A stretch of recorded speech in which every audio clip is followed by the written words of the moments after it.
పాపారావు గారు, ఏముండే పాపారావు గారు?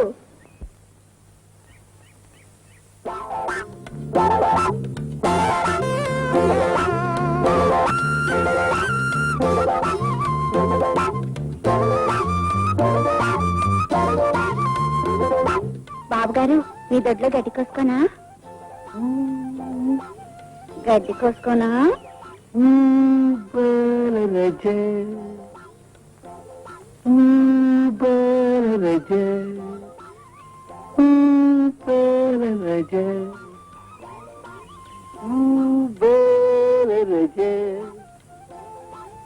గడ్డి కోసుకోనా? అప్ప ఊరుకుంది. అయ్యో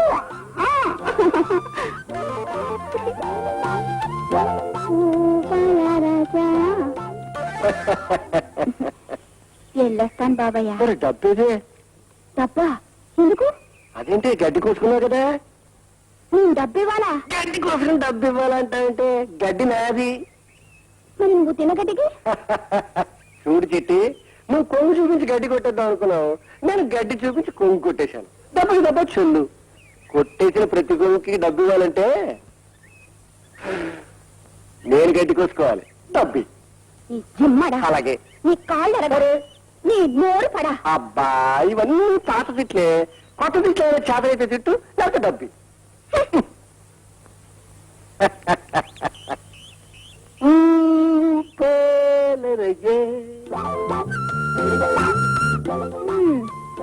ఏటా పిల్ల తిట్టుకుంటా బాగుంది.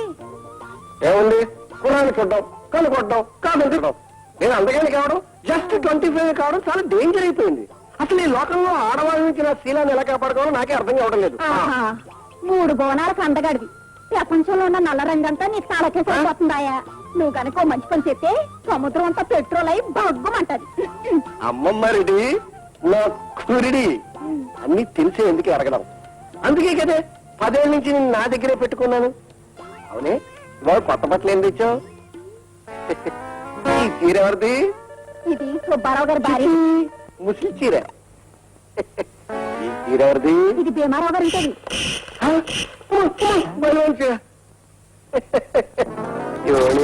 వెంకటేశ్వర గారి చెల్లి లక్ష్మీది. లక్ష్మి ఓడి దాకా వచ్చిందన్నమాట. శ్రీవారు, ఇంకా ఎంతసేపు అండి? పిచ్చుకులు తినే వంటికి యుగ యుగాలు చేస్తున్నారు. అబ్బా, త్వరగా కానివ్వండి. లాద్దమ్మ ముగుళ్ళో మాట్లాడుకో. ఇక్కడ పొయ్యి మనకి నేను చస్తుంటే. అందుకే చెప్తే విన్నారా? ఓ గ్యాస్ పొయ్యి కొనమని. ఇప్పటికైనా కొనండి. ఇదిగో బాగానే మండుతుంది, నేనే చూడలేదు. ఈ పొగ మంది కాదు, పక్కింటి వాళ్ళదేమో. ఏమండి, మీ ఇంట్లో పొగంతా ఇలా వచ్చేస్తుందండి. ఊరుకోండి, నేను మాట చెప్తాను వింటారా?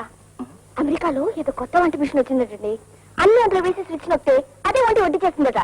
పరాగ్గా ఉంటే అదే తినేస్తుంది. ఆ గొడవ నువ్వు పట్టించుకోకు. నేనున్నాగా, బ్రహ్మాండంగా ఉండి అలా పడేస్తుంటాను. లబక్ లబక్ అని తినే ఇలా అయిపోతావు. వద్దండి బాబు, ఏదైనా 5 స్టార్ హోటల్కి వెళ్దామండి.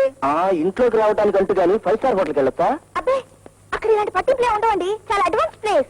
ఏంటి, స్టార్స్ ఉంటే అడ్వాన్స్ ప్లేస్? పట్టింపులు ఉండవా? అయితే మన ఇంటికి 10 స్టార్స్ పెట్టిస్తా. ముట్టుకున్నారండి. లోపలికి వెళ్ళకూడదు రండి. అబ్బా, రమ్మంటుంటే.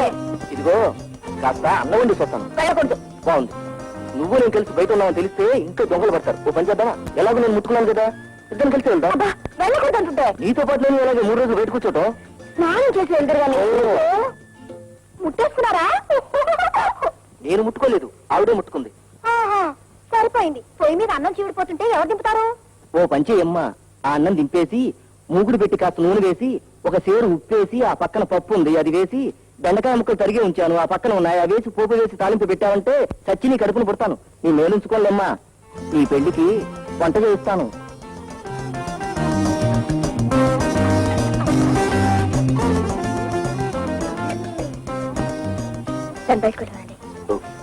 ఏం ఒక్కర్లేదు, వెళ్ళమనండి. ఫుడ్ ఏం ఒక్కర్లేదు, వెళ్ళమనండి.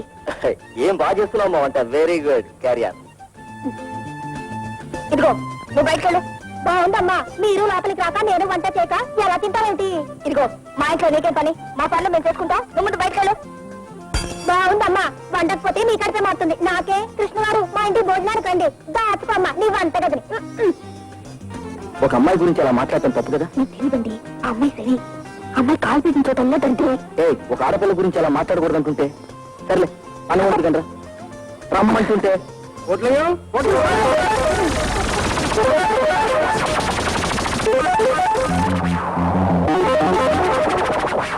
ఏళ్ళొచ్చే కూడా పెళ్లి చేయకపోతే ఇంతే మరి.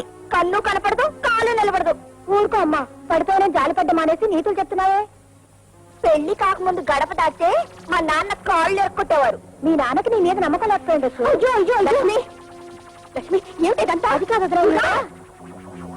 చూసారా చూసారా అన్నయ్య గారు దాని తలపొగరు? అది తలపొగరు కాదు, వయస్సులో ఒకరు తెలీదులే. జస్ట్ 25 కదా, నాకే తెలుసు. మీకు తెలియదనే గారు, ఇలాంటి వాళ్ళ వల్లే కొన్ని కాపాలు కూలిపోతాయి. మా ఆయన చూస్తే చాలు వెనుక తిరిగిపోతుంది.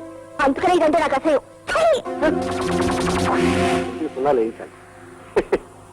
ఒళ్ళంతా కరెంట్ సాగుతున్నట్టు అయిపోయింది. నమస్తే సార్. నమస్తే సార్. నమస్కారం. నమస్కారం సార్. నమస్తే సార్. నమస్కారం సార్. నమస్తే సార్. నమస్తే అండి. కూర్చోండి. నమస్కారం స్వతంత్రం గారు. ఆఫీసర్ గారు లోపలున్నారు. కృష్ణ గారితో మాట్లాడటానికి వచ్చాను. మాట్లాడడం కాదు సార్, ఊదేస్తానని చెప్పండి. నేను మా మినిస్టర్ బాబు గారితో ఈ రాత్రిగా ఫోన్ చేసి మాట్లాడతాను. ఉద్యోగం ఊడిపోతుందని చెప్పండి. అలాగే.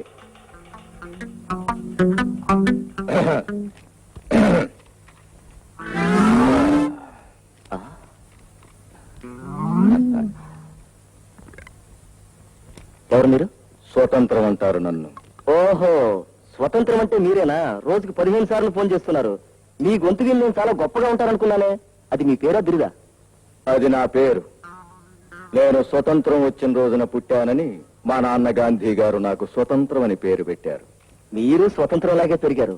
సరే, మీరు వచ్చిన పని ఏమిటి? అంటావేంటయ్యా? నీకంటే 4 సీనియర్ ఆఫీసర్లు సంతకం పెట్టారు.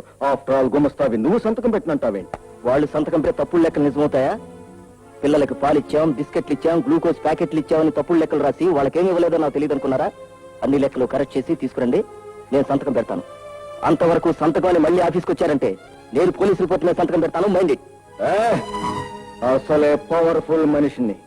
నేను చిటికేస్తే హైదరాబాదే వణుకుతుంది, నేను కేకేస్తే ఢిల్లీ గజగజలాడుతుంది.